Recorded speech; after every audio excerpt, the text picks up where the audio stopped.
രാജ്യത്തിൻ്റെ പോക്ക് അനുനിമിഷം കലുഷിതമാവുകയാണ്. വിദ്യാർത്ഥി എന്ന വാക്കിനെ രാജ്യദ്രോഹിയാക്കി കഴിഞ്ഞു. തീർച്ചയായും ജനാധിപത്യം ഇവിടെ അപകടത്തിലാണ്.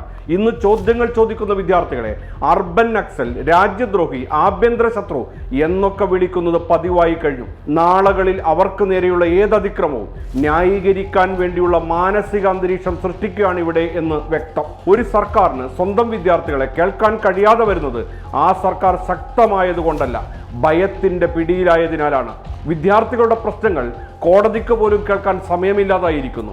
ലാത്തി കൊണ്ട് എല്ലാ ശബ്ദവും അടിച്ചമർത്താം, അറസ്റ്റിലൂടെ എല്ലാ പ്രതിഷേധവും തടയാമെന്ന് കരുതുന്നവർക്ക് തെറ്റി. ഇവിടെ ഉയർന്ന ചോദ്യങ്ങളെ ഒരിക്കലും ജയിലിലടക്കാൻ കഴിയില്ല. ചരിത്രം വലിയ പാഠപുസ്തകമായി നമുക്ക് മുൻപിലുണ്ട്. ജനങ്ങളെ ശത്രുവായി കണ്ട എല്ലാ ഭരണകൂടങ്ങളും ഒടുവിൽ ചരിത്രത്തിന്റെ മുന്നിൽ പരാജയപ്പെടുക മാത്രമേ ചെയ്തിട്ടുള്ളൂ.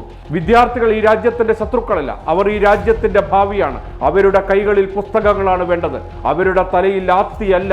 അവരുടെ ചോദ്യങ്ങൾക്ക് മറുപടി വേണം. ഇന്ന് വിദ്യാർത്ഥികളെ നിശബ്ദരാക്കാൻ കൈയടിക്കുന്നവർ നാളെ സ്വന്തം മക്കളുടെ ശബ്ദവും ആരെങ്കിലും ഇങ്ങനെ അടിച്ചമർത്തുമ്പോൾ പ്രതിഷേധിക്കാൻ പോലും അവകാശം നഷ്ടപ്പെട്ടവരായിരിക്കും.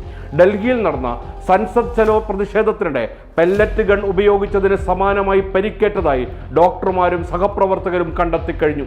ഈ വർഷം നീറ്റ് പരീക്ഷാക്രമക്കേടുകളും അതുണ്ടാക്കിയ പ്രശ്നങ്ങളും കൊണ്ട് മാത്രം മെയ് ജൂൺ മാസങ്ങളിൽ രാജ്യത്തുടനീളം 20-ലധികം വിദ്യാർത്ഥികൾ ജീവനൊടുക്കി. വിദ്യാർത്ഥികളെ ഭയക്കുന്ന അധികാരത്തിന് ഭാവിയെ ഭരിക്കാൻ അർഹതയില്ല.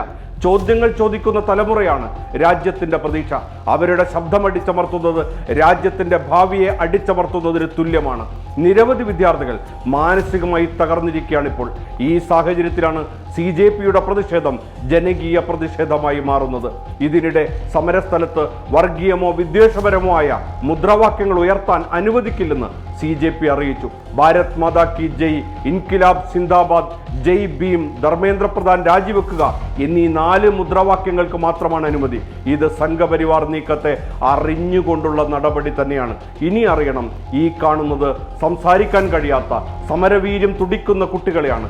ഇവർക്ക് നേരെയുമാണ് ഫാഷിസ്റ്റ് ഭരണകൂടത്തിന്റെ ഭീകരത അഴിഞ്ഞാടിയത്. അത് മറന്നു പോകരുത്. എല്ലാം ഓർത്തുവെക്കപ്പെടേണ്ടത് തന്നെയാണ്.